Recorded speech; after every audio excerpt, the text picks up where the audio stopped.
Trauma is any type of hurt, any type of pain, any type of violation that has gone unaddressed. Trauma is visual when you see people in pain. Anything that stays with you and you don't know how to deal with it. Experiences that alter somebody's DNA. Racism and inequities. Neglect or abandonment at a young age. Violence, gun violence, murders, poverty. I was hurt and I don't know how to fix it. I was stabbed and now I can't stop thinking about it. I was beat up and I have traumatic nightmares about it. Something that stays in your body, in your heart, in your mind. Anything that doesn't, that interferes with your living a full and energetic life. Just the other day, I was at a funeral, left the funeral, went to a viewing, and then got a phone call that a family member of mine was killed. So that is what trauma looks like in Baltimore City.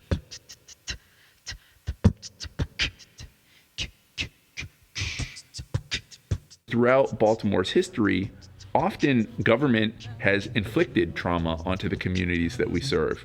And so we feel it is critically important that we, and I put myself in here, city government, become trauma informed and trauma responsive, and that we treat the people that we serve with compassion and respect. The root of the issue cannot be the people. It's the system. It is the policies. It is the structures that have been allowed to be unaccountable, that have been allowed to continue to enforce hurt and pain and cause trauma on our individuals and on our communities.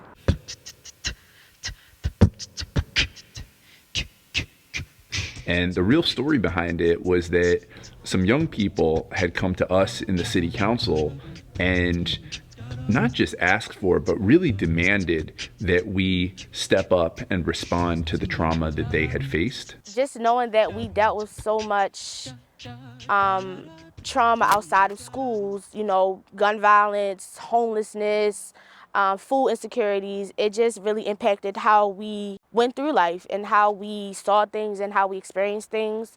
And just knowing that we had to go to school and deal with the same things that we were trying to escape from in real life, it made things a lot harder for us.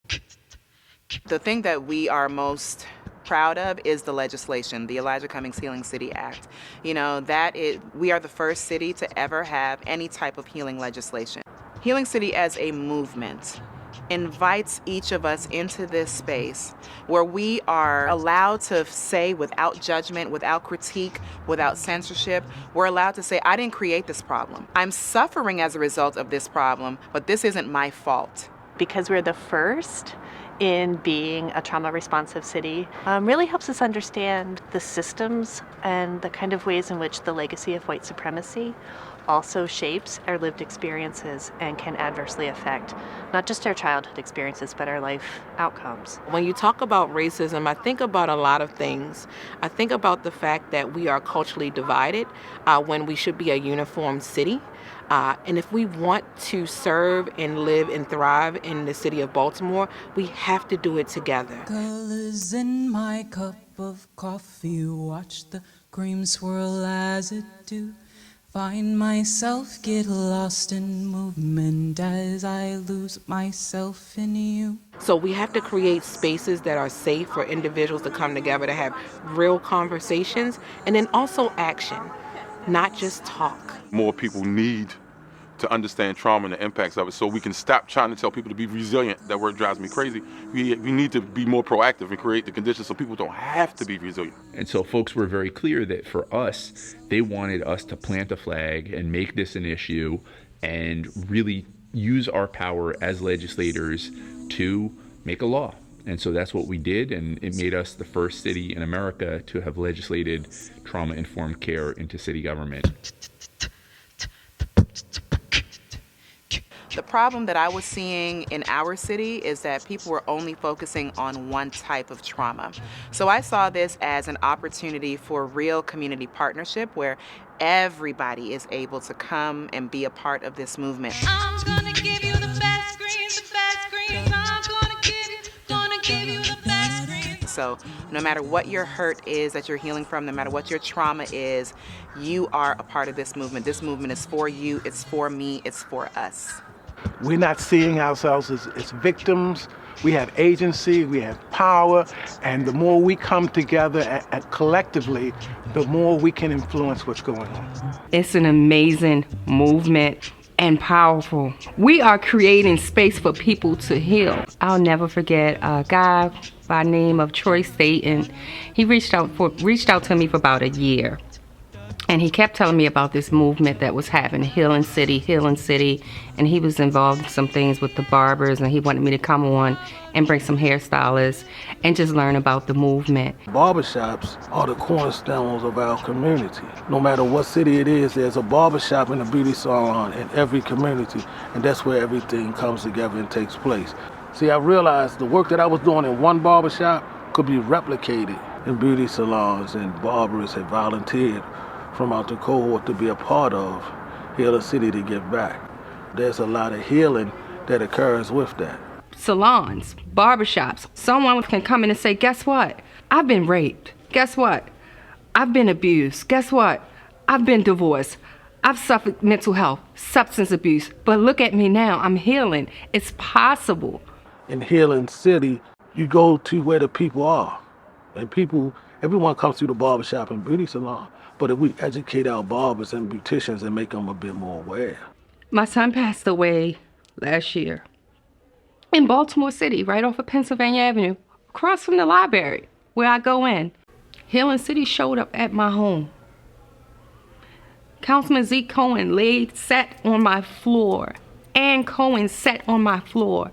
Members from the task force sat in my house. They held my grandbaby. They poured love into me. And then they allowed me to have time to just heal. I mean, the flowers were being sent, the condolences was being sent, and it gave me space and time to heal.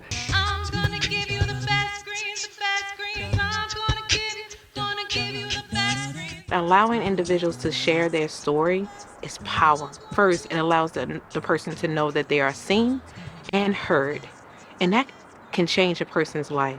I feel like a lot of people, including the people of Baltimore, think so negatively of Baltimore because of the things that we see. We think things will never change. We think things will always be the same. And just seeing that 3 kids from Frederick Douglass High School testifying could really change the shift in the narrative was just so important. And it was a huge, huge, exciting, empowering deal for us.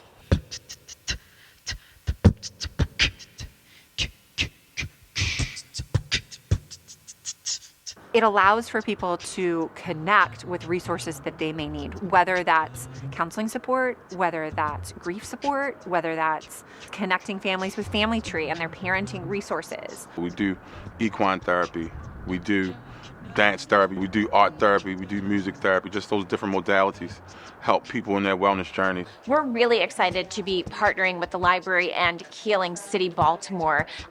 We have been doing trauma-informed training for all of our 500 library staff members across the entire city. We've been doing that for several months.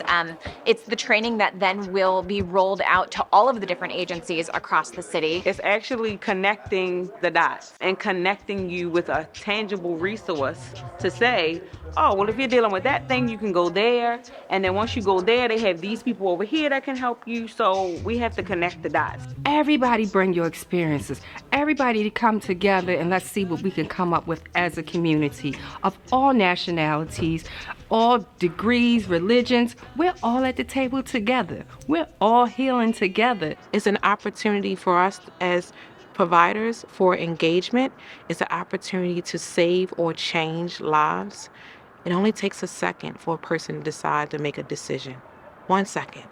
If we don't listen to those stories, we lose the opportunity to save lives. It's not just a one-day event. It is a lifelong commitment to healing. That's how we heal.